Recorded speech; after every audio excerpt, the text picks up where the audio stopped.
So good morning, everybody. So we are going to start a new chapter 15, that is light. That we have studied little about light in class 6th also. So just a small simple activity we are going to do today. That you know that how light is important. It's very important for us because we are able to see things because of light only. Then we have learned about mirror. Different types of mirrors are there: plane mirror, side mirror of vehicle and all. Then one property we have learned, that light always travels in a straight line.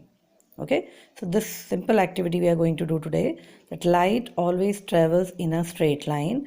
This we are going to see by this small experiment. We have taken a small hollow pipe, and one side we have we are keeping a candle, and from the other side we have to see the flame of the candle.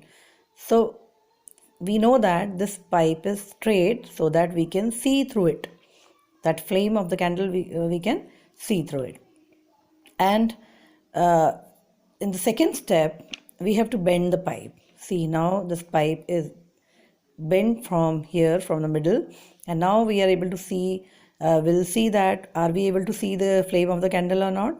So here in the second step, in the second way, we'll see that we are not able to see the flame of the candle, because as we know that light always travels in a straight line only. If there is any bending in between or obstacle in between, that light cannot pass through it.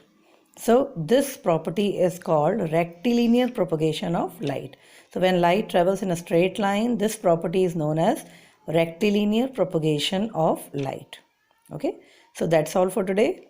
Then we'll proceed in the next class. Thank you. God bless you, everyone.